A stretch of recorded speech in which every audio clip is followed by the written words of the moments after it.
Bonjour et bienvenue à cette séance de formation en ligne pour Automation Studio. Dans cette vidéo, nous verrons comment analyser un circuit hydraulique. Le circuit en question sera celui-ci, soit un circuit hydraulique qui alimente un moteur bidirectionnel à laquelle une roue est connectée et sur laquelle nous appliquerons un couple résistif. La valve directionnelle sera une valve électro-hydraulique contrôlée par le circuit de contrôle ici, contrôlant la roue dans une direction ou dans l'autre. Lançons tout de suite la simulation.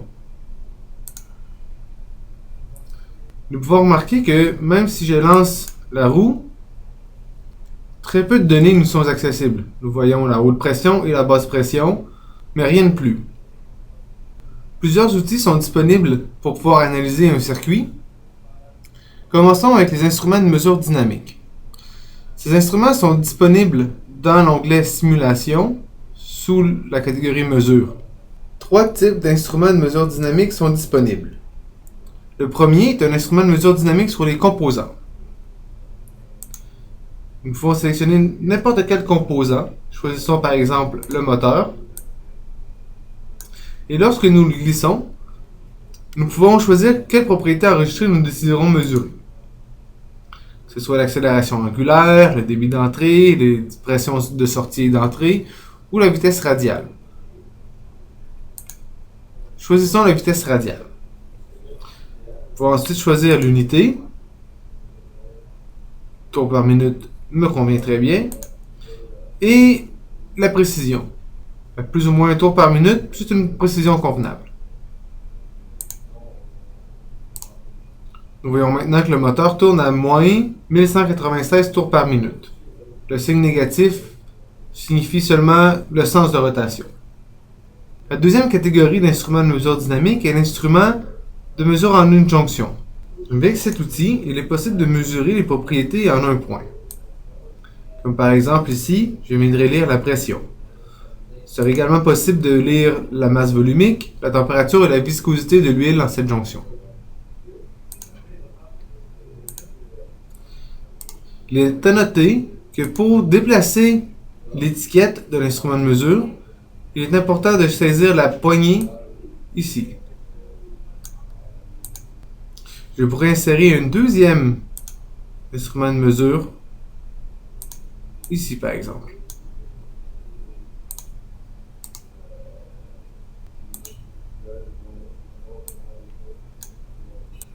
La troisième catégorie est l'instrument de mesure différentiel. Cet instrument permet de calculer la pression différentielle entre deux points, comme par exemple aux bornes du moteur hydraulique.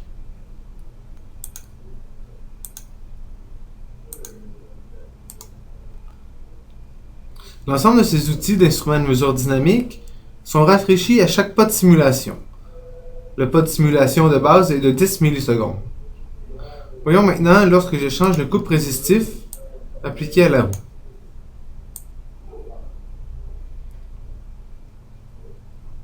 On va voir que la pression dans le circuit augmente à l'aide de l'instrument ici, que la pression différentielle aux bornes du moteur augmente également et que la vitesse diminue.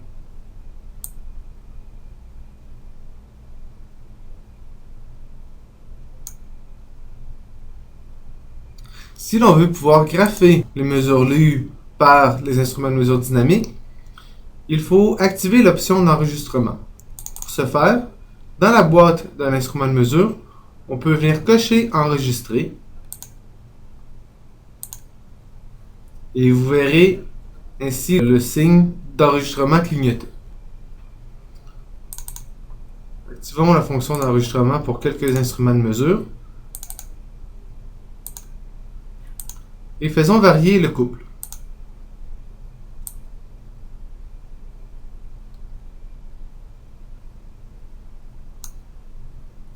Maintenant, en mode édition, donc arrêtons la simulation, il est possible de venir activer le grapheur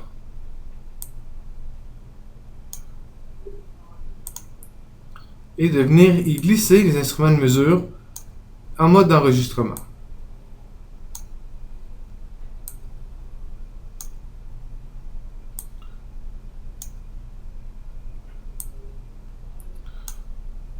Donc on voit ici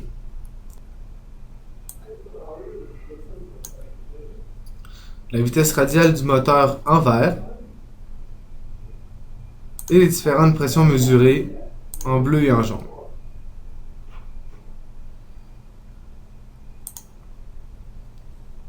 Un autre moyen de mesurer ce qui se passe dans le circuit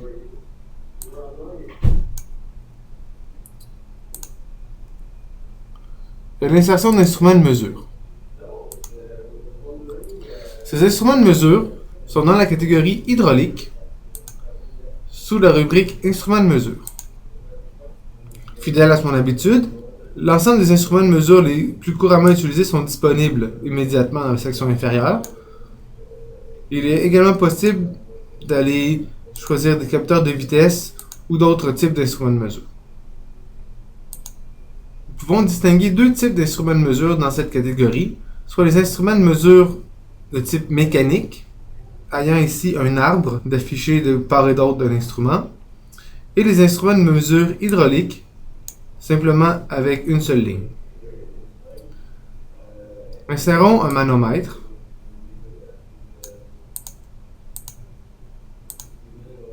Pour lequel je peux changer les unités d'affichage en double-cliquant et en choisissant ici la pression et en choisissant l'unité.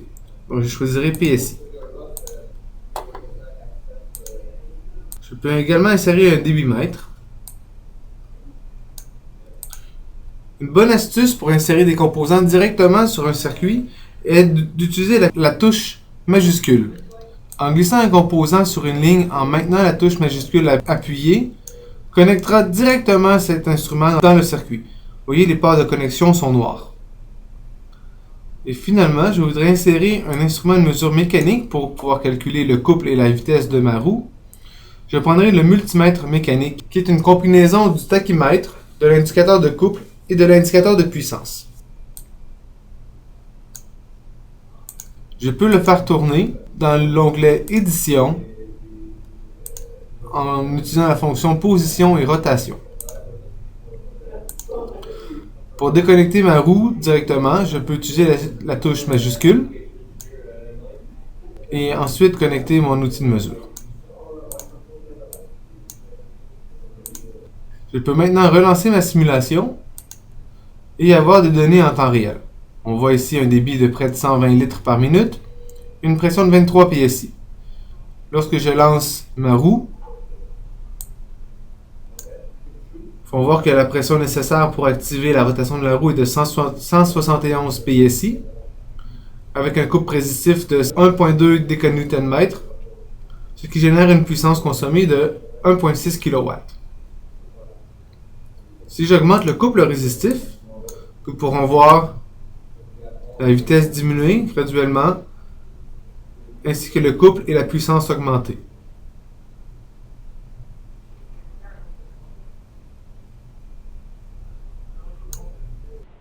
Merci d'avoir assisté à cette vidéo de formation en ligne d'Automation Studio. Nous vous invitons à regarder les prochaines vidéos et nous vous remercions pour votre temps.